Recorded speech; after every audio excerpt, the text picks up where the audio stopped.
Hello, welcome back to reality. Today I'm filming more of an informational video. If you like the makeup you see, I have that in a different video, so go check that out. I'm wearing the same outfit. This is the makeup I filmed in that video, so it shouldn't be too hard to find. But today I am talking about something that I think is really important that not a lot of people know about. Really important in the makeup world, not like to your life. I mean, for some people it's like their life, but I'm talking about your skin tone, your skin undertones, and what colors look good with your skin. This has been highly requested. This is something I have found to be incredibly useful. And so we're going to talk about that stuff together. Now, for the sake of being real with you guys, I'm going to be talking mostly about things that apply to lighter skin tones, mostly because that's what I know and I'm still learning. So I've gotten a bunch of different articles about different things, but I'm definitely still learning about how this all applies to darker skin tones. But because I don't have a lot of personal experience with it, I don't want to talk about something I don't know things about. So I'm sure there are lots of other YouTube videos about how to determine your skin tone for medium and darker skin. Not at all that I'm wanting to exclude those skin types, because I actually think they are so pretty. Like rich skin tones I think are stunning. I just don't want to talk about something that I don't know what I'm talking about. You know what I'm saying? So we're just going to jump right in. First we're going to talk about skin tones and undertones initially. And there are a lot of different things that determine that. Obviously how much time you spend in the sun, how tan you are, your ethnicity, and whether you have different skin conditions like rosacea or things like that. The undertones are the thing that is like really important, I think, because it's sneaky. And like I said, there are a couple different things that can determine your undertone. There are certain races that have certain ethnicities that have different undertones. So Europeans, for the most part, have pink undertones. And Asian and Native American, some Middle Easterns have yellow undertones. And then there are some people that are a complete mutt, racially, like me, where I feel like it took me so long to understand what my skin wanted and my undertones and all that stuff. So personally, I'll just tell you, I'll talk about my own experience. I have a lot of European history, but I do have some Native American in my ethnicity, and that is like the one thing that has determined like my bone structure and the fact that I have yellow undertones to my skin. I do a lot of makeup for brides, and in America it's not as hard with white people to basically to figure out that they're mostly European, and so they have pink undertones. But the thing about undertones and skin tones is it's different for every person. Like no two people have the same. That's not scientific, I guess. I'm just taking a shot in the dark. I'm assuming that we're all unique enough that no two people have the same exact skin tone. So that's why it's really important for foundations to come in lots of different colors and shade ranges, because no two people have the same exact skin tone. And you can pretty much find one that's closest to your skin tone, but sometimes you have to mix them and get creative. So blah, blah, blah. That's a different video for a different time. For me, the best time to check my true skin tone is in the spring. And that's because that's the furthest time away from when I was tan in the summer, if that makes sense.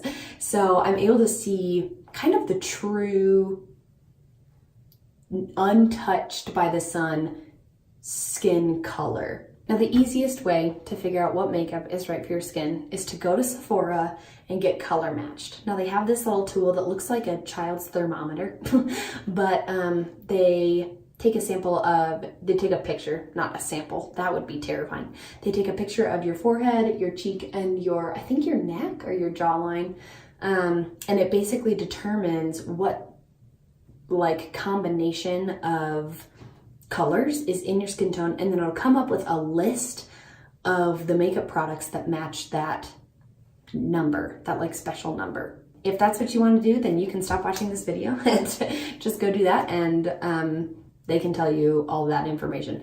But I'm excited that I get to actually like talk about this because I think it's really fun. So there's a lot that goes into different skin tones based on like where you're from, how much time you spend in the sun, all that kind of stuff I already mentioned.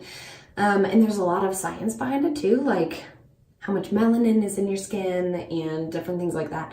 But there are 3 different skin tones: light, medium, dark, and lots in between.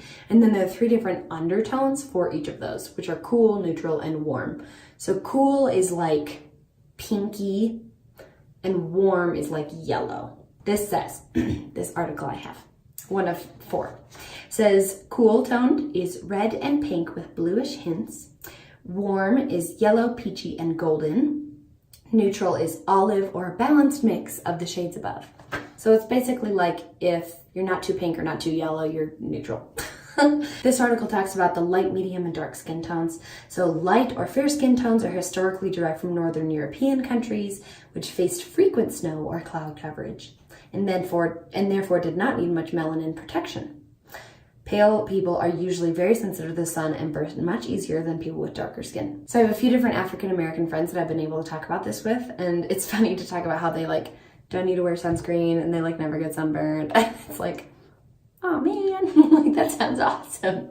Medium complexions are typically of Southern Europe or Northern Asian descent, sometimes referred to as olive. So like some Mediterranean or Italian situations.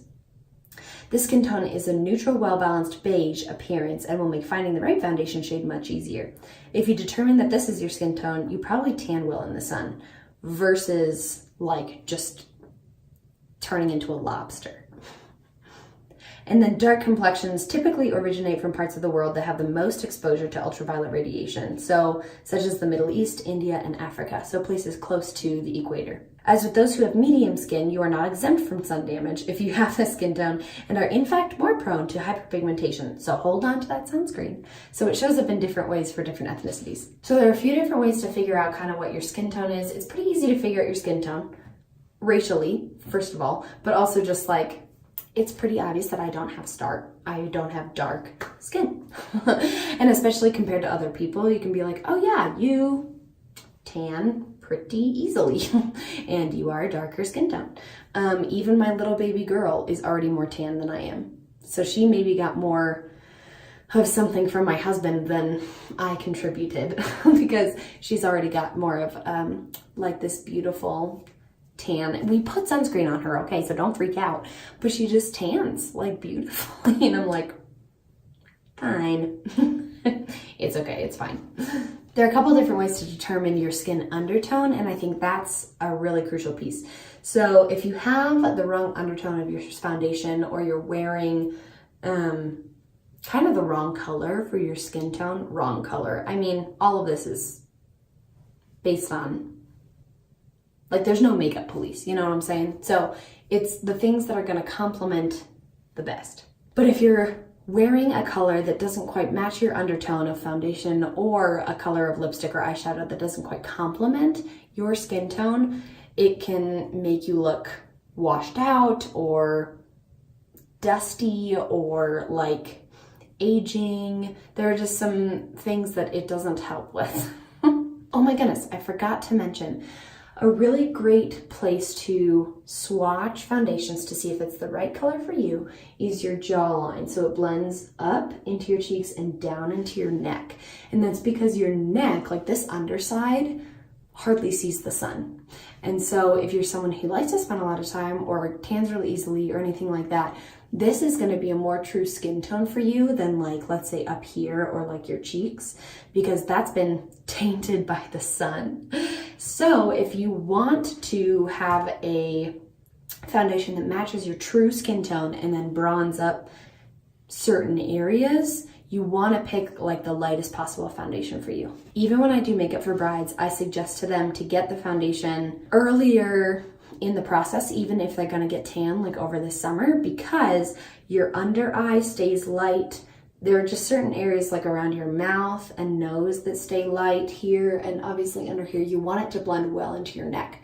And then the areas that are kissed by the sun, you can bronze up and highlight and make those stand out in a more tan way. But you want to get a foundation that's true to your like base skin color, if that makes sense. And so sometimes swatching on your wrist is a fine option, but I have found that actually sometimes it leads me astray. So swatching on your jawline, blending down into your neck or up into your cheek, or both, is a really great way to determine it. And then wear it around the store because oxidation, because some foundations oxidize like crazy, which means they change color as soon as they are out of the bottle. So if you find one that you're really excited about, you like the formula, you like the price, and Sephora and Ulta both have great return policies, so it's not that big of a deal. So some easy ways to determine that. Obviously, like I said, going to Sephora and just getting color matched would be awesome. And then they can walk you through what that means. But some other ways to do it. You can look at your skin in natural light, especially, like I said, compared to other people. There's the silver and gold test, which I never felt was very helpful to me, but I think it's because I'm not a far extreme on the yellow spectrum. I can be kind of neutral, so I think that one doesn't quite matter for me, but it's whether you look better in gold jewelry or silver jewelry. And then another way, which again, this is because my skin is confused about what ethnicity I am, you can look at your veins.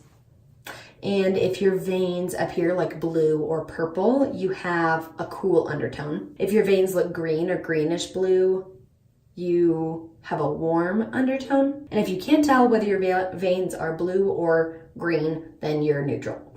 So those of you with an olive complexion probably fit this category. I think I might be more like olive than I am like extreme yellow undertones. And then of course, how does your skin react to sun exposure? We talked about this a little bit, that if you have darker skin, you're not gonna burn as easily. So that's an easy way to determine your skin tone. Your skin undertone is the tricky one. Okay, so if you determine that your skin has a cool undertone, you can consider like blue-based eyeshadows. So things that have a cooler undertone. I think this is hard for me because naturally I really enjoy looking at colors and comparing and contrasting. And so for me, it's really easy to look at a color and be like, oh yeah, that has warm undertones or that has cool undertones. So I don't quite know how to explain it very well. Like for me, it's pretty easy to look at a purple and see like, oh, that's more of like a magenta, warmer purple than like a bluish purple. Does that make sense? So it's easy for me, for my eyeballs to pick up on that. I think I just like colors, so I look at them a lot. So if I'm not explaining that very well, I'm sure there are lots of resources for you that could help you determine those things. Okay, so there's another aspect of this. Obviously, like makeup is a piece of this, but I think that your clothing is also involved in this whole thing as well. And there's this thing called a color analysis, and this started like in the 80s, I think. It was probably around before then. Like, it's just like when someone says like, oh, that color looks really good on you, even if you don't know exactly what they're talking about, this is kind of what they're talking about. So it basically splits, there is a 12 season color analysis, and that is quite involved. So it breaks each season into 3 like subcategories. So that makes 12. But I'm just going to be talking about the 4 season color analysis this time around. If you get really excited about it, you can Google it, you can Pinterest it. It's great. So there are 4 different seasons. Winter, spring, summer, and autumn, or fall, depending on your regional dialect. Again, this is all in reference to someone with fair skin. I'm still learning about medium and darker skin tones, so bear with me. So based on the seasonal analysis, color analysis, it's going to be determined by your like natural skin tone, natural hair color. So just filter that through. So a winter is someone who has pink undertones and dark hair. A spring is someone who has pink undertones and light hair. A summer is warm undertones with light hair.